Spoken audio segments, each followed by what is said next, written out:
出汁のいらないサバ缶かす汁です。酒かすの魅力もお伝えしますよ。スープで健康を届けたい幸せベジスープ、ご覧いただきありがとうございます。かす汁に使う野菜は冷蔵庫の残り物何でも大丈夫です。今日は大根、白菜、人参で作ってみます。発酵食品と聞くとヨーグルトとか納豆を思い浮かべますが、もっと保存性が高くスープにコクとうまみを与えてくれるものありました。酒かすです。分量の水の一部を酒かすに加えてしばらくふやかしておきますね。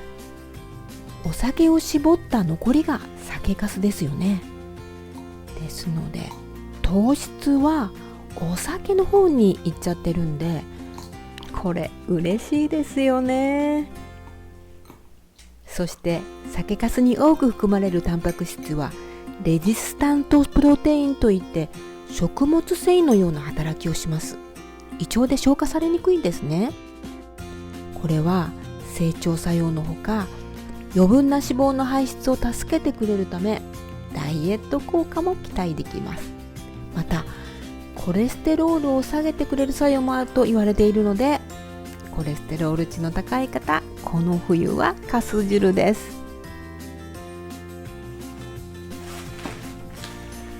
では作っていきますね。12月ってなんか気ぜわしいですよね。煮込み時間が短いように野菜はすべて千切りにすることにしました。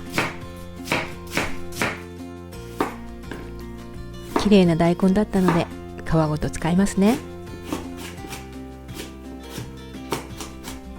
人参も同じように千切りにしていきます。千切りにすると 500g の野菜もお鍋いっぱいですよね。分量の水を半量程度加えてふやかしておいた酒かすを入れ、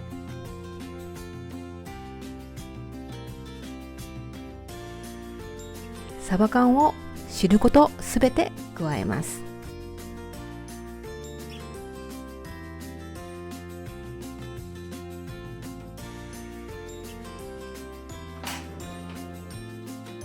そして中火にかけていきます。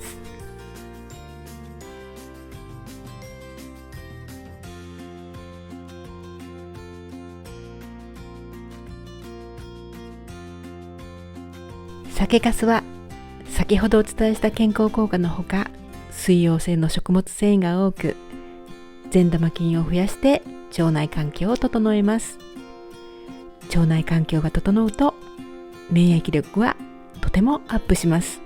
野菜が柔らかくなってきましたので、残りの水を加えて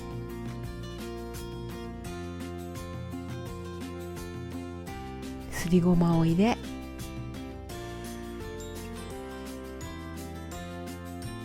味噌を溶いて仕上げていきます。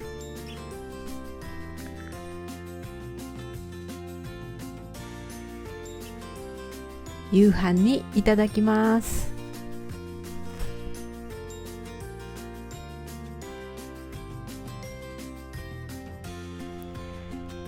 翌日のお昼です。かす汁は次の日が美味しいんですよね。私はそれが大好きなんです。今から温め直して写真を撮ってまたお昼にいただきます。美味しそうに撮れました。お椀の下に引いてるのは高校時代の同級生の織物作家の作品です。いいでしょう。最後までご覧いただきありがとうございます。いいなと思ったら励みになりますので、チャンネル登録、高評価もよろしくお願いいたします。コメントもお待ちしております。ではまた次回の動画でお会いいたしましょう。